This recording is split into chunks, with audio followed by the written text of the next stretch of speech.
दोस्तों, आज की कहानी मनुष्य के बार बार जन्म मरण का क्या कारण है। एक बार द्वारकानाथ श्री कृष्ण अपने महल में दातून कर रहे थे। रुक्मिणी जी स्वयं अपने हाथों में जल लिए उनकी सेवा में खड़ी थी। अचानक द्वारकानाथ हंसने लगे।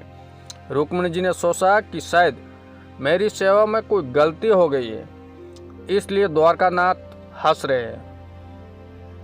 रुक्मिणी जी ने भगवान श्री कृष्ण से पूछा, प्रभु आप दातून करते हुए अचानक इस तरह हंस क्यों पड़े? क्या मुझसे कोई गलती हो गई है? कृपया आप मुझे अपने हंसने का कारण बताएं। श्री कृष्ण बोले, नहीं प्रिय, आपसे सेवा में त्रुटि होना कैसे संभव है? आप ऐसा न सोचे, बात कुछ और है। रुक्मिणी जी ने कहा, आप अपने हंसने का रहस्य मुझे बता दें तो मेरे मन को शांति मिल जाएगी, अन्यथा मेरे मन में बेचैनी बनी रहेगी।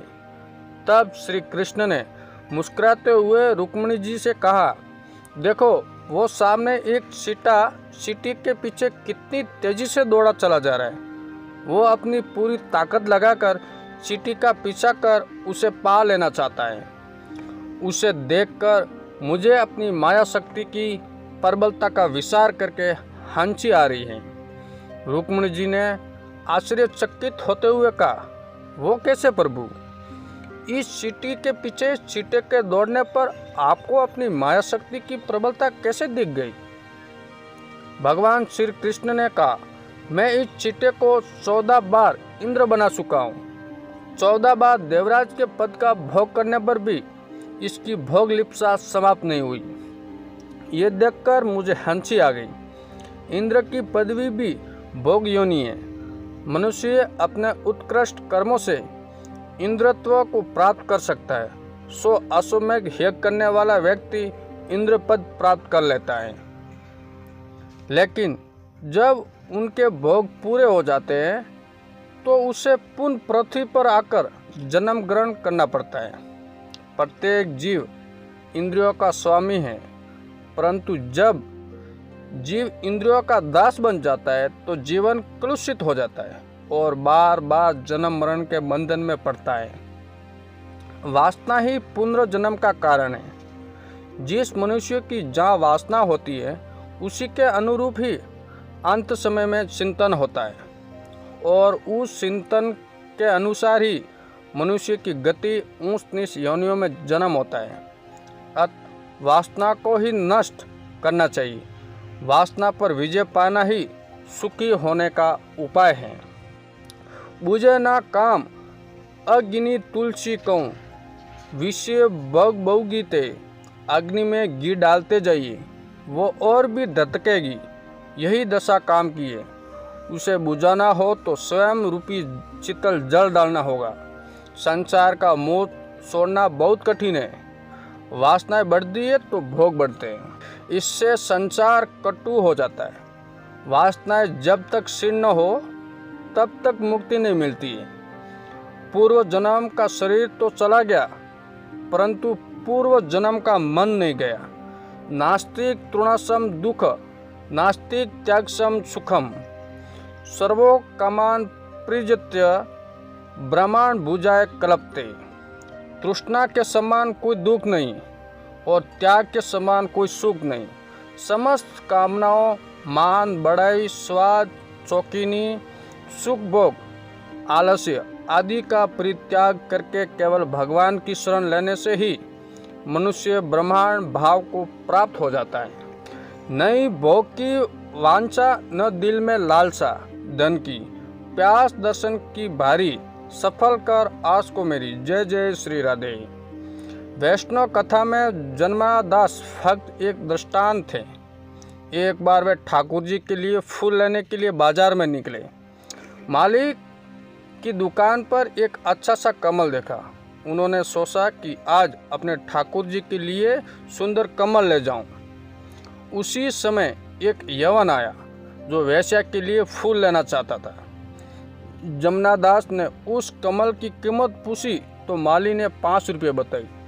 जो यवन ने बीच में ही कह दिया कि मैं इसकी कीमत 10 रुपये दूंगा, तू ये फूल मुझे दे। तो जन्मादास ने कहा कि मैं 25 रुपये देने के लिए तैयार हूँ, फूल मुझे ही देना। इस प्रकार फूल लेने के लिए दोनों के बीच होड़ से लग गई। यवन ने 10,000 की बोली लगाई, जमनादास ने 1,00,000 की। वैश्या के लिए यवन को वैसा कोई सच्चा प्रेम नहीं था, केवल मोह था। उसने सोचा कि मेरे 5 लाख रुपये होंगे तो कोई दूसरी स्त्री भी मिल जाएगी, पर जमनादास भक्त के लिए ठाकुर जी का सर्वस्व थे। उनका प्रभु प्रेम सच्चा और शुद्ध था। उन्होंने अपनी सारी संपत्ति बेच दी और 1,00,000 रुपये में वो कमल का फूल खरीदकर श्रीनाथ जी की सेवा में अर्पित कर दिया। फूल अर्पित करते ही श्रीनाथ जी के सर से मुकुट नीचे गिर गया। इस प्रकार भगवान ने बताया कि भक्त के इस फूल का वजन मेरे लिए अत्यधिक है। सनत्व कुमार क्रोधित हुए, अत उनका पतन हुआ। प्रभु के द्वार तक पहुंचकर उन्हें वापस लौटना पड़ा। सनत कुमार ने क्रोधित होकर जय विजय को श्राप दिया कि राक्षसों में ही विषमता होती है, तुम दोनों के मन में भी विषमता है, अत तुम राक्षस हो। दैत्य कुल में तुम्हें 3 बार जन्म लेना पड़ेगा। भगवान ने सोचा कि इन्होंने मेरे आंगन में ही पाप किया है, अत वह घर में आने के पात्र ही नहीं है। इन्होंने अभी तक क्रोध पर विजय नहीं पाई है, अत वह मेरे धाम में आने की पात्रता गवा चुके। मैं बाहर जाकर उन्हें दर्शन दे आऊँ। सनकादिकों को अंदर प्रवेश न मिल सका। यदि वे अंदर जा सके होते तो फिर बाहर आने का प्रश्न उपस्थित ही नहीं होता। कारण भगवान का परधाम तो है, यदत्वा न निर्मत्ते। भगवान ने लक्ष्मी जी से कहा कि बाहर कुछ झगड़ा हो रहा है। वे दोनों बाहर आए। ठाकुर जी ने सनत कुमार की ओर नहीं देखा, आज नज़र धरती पर है। सनत्व कुमार वंदन करते हैं, किंतु प्रभु जी ने उनकी ओर नहीं देखा। दोनों ऋषि भगवान ने क्षमा याचना कर रहे हैं। प्रभु जी ने कहा कि भूल तुमसे हुई, तुम्हारा अपमान मेरा अपमान है। सनकादिक सोचते हैं कि हमारी प्रशंसा तो बहुत की जा रही है, किंतु हमें धाम के अंदर तो बुलाते नहीं हैं। हमें अभी तपस्या करने की आवश्यकता है। अभी तक हमारा क्रोध नष्ट नहीं हो पाया है। जय विजय को सांत्वना देते हुए नारायण भगवान ने कहा, तुम्हारे 3 अवतार होंगे। सनकादिक के श्राप से जय और विजय क्रमश हिरण्याकश और हिरण्यकश्यप के रूप में अवतरित हुए।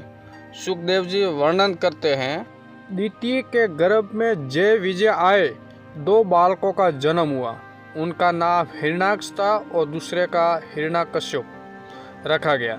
असमय में किए गए कामोपभोग के कारण द्वितीय कश्यप के यहाँ राक्षसों का जन्म हुआ। महाप्रभु जी ने इस चरित्र के अंत में कश्यप के सर पर 3 दोष आरोपित किए हैं, कर्म त्याग, मौन त्याग और स्थान त्याग। दोस्तों, ये कहानी आपको कैसे लगी कमेंट करके ज़रूर बताएं।